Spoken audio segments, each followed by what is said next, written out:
started that already sometime this year, but that's our curriculum work, where we're deciding what a prepared HF graduate should know, understand, and be able to do. That's also looking at what are the standards in the state, what are the national standards in each of our core subject areas. So there's national standards actually for math, for English, even for fine arts, there's national standards. So what are we doing to make sure that our students are able to meet those standards? We're also going through diversity training, and that includes culturally responsive instructional practices.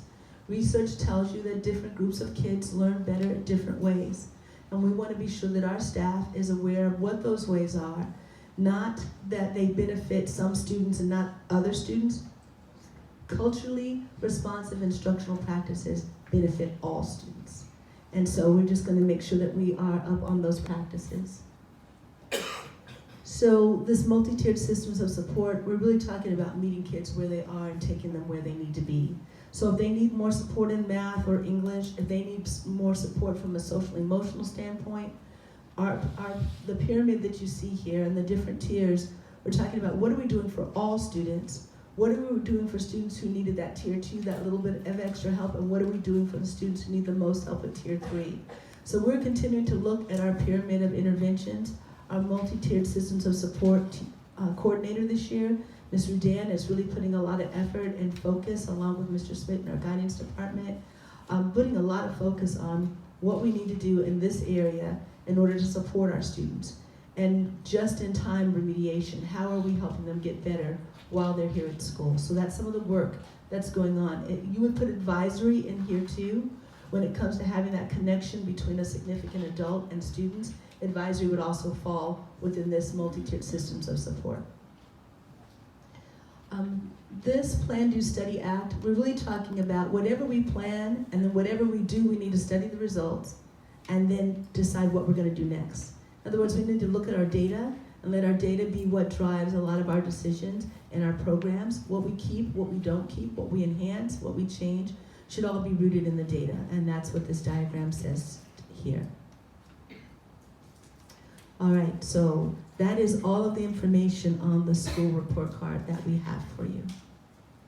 And we have, okay, Brett Kane, and we also have Mr. McCarthy coming to talk about college and career readiness. Thank you, Dr. Anderson. Good evening. John here with me this evening, John McCarthy. Those of you that know me well, I might look kind of funny. I'm actually missing the right half of me, or the left, which is Kevin Coy, the other college counselor.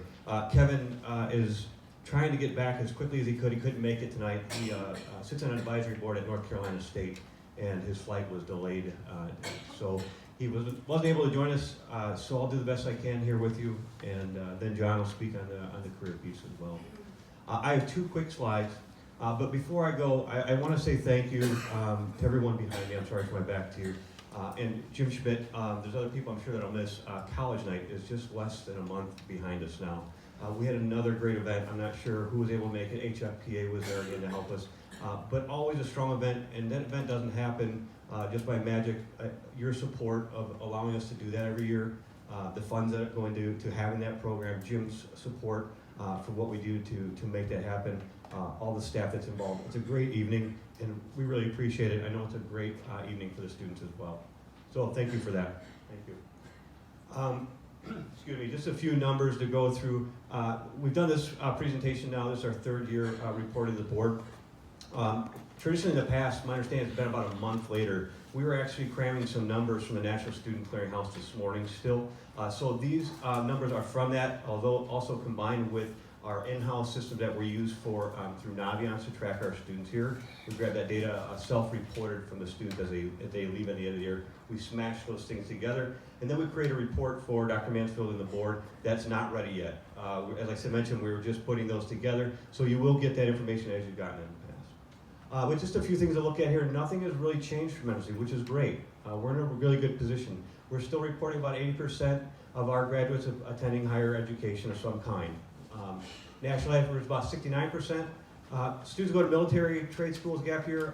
They're not college going, although they're still, we know very successful community members back to our society. We'll talk more about those numbers in a few minutes. Our graduates in class of 2019, as you walk down the hallway here, you see a great picture of our students who graduated, where they're going. Some of that's self-reported. We have to take some of that with a grain of salt, right?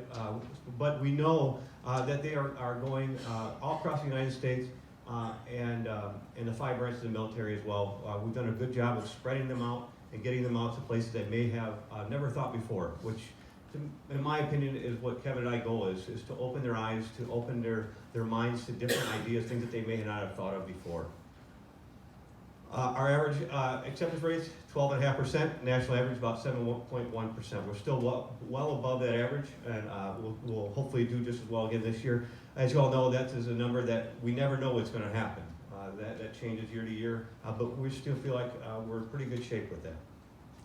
This is a big one that when I talk to people outside of HF, we talk about this a lot. Yes, we're doing great sending our students, and Dr. Mansfield, and I can remember a specific meeting we've had about this, it's great that our students are going out to these places. That's great. We can brag about those numbers, say how great we're doing.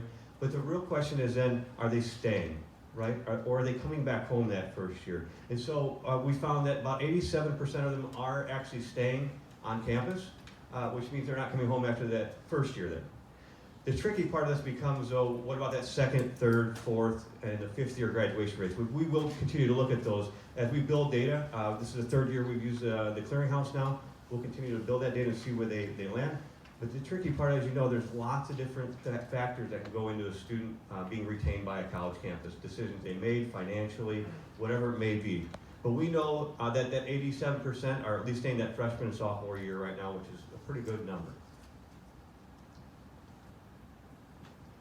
I talked about this briefly. Our students be found across the United States. Majority of them are staying in the Midwest, but we do a good job. East Coast, West Coast, we're sending a few overseas. We're really doing well and getting them out there and exploring different places. College persistence graduation rates, we're doing well. We talked about the Ivy Leagues briefly. I don't need to go back into that. This is one thing that I kind of want to touch on for a second. The new trend that we're seeing right now, and I don't know what this is going to do with our, it's not going to change our SAT data, but we're seeing more and more colleges going to this test optional piece here. And it started right now with your highly selective schools. In my personal opinion, it's going to explode.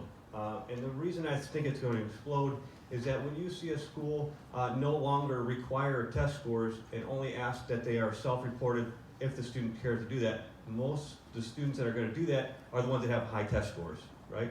And so they will not report the lower test scores. When that happens, schools tend to look more selective. They look more selective, more students tend to apply there. And so if I'm that school that's not doing that, right, my applications may go down because of that. So I think as we kind of travel forward and see where standardized testing goes and what that means to colleges, that may change the field a little bit, so to speak. Our students are still going to take SAT, ACT tests. That's not a concern. It's just going to be how the colleges continue to look at that, which will be quite interesting as we move forward.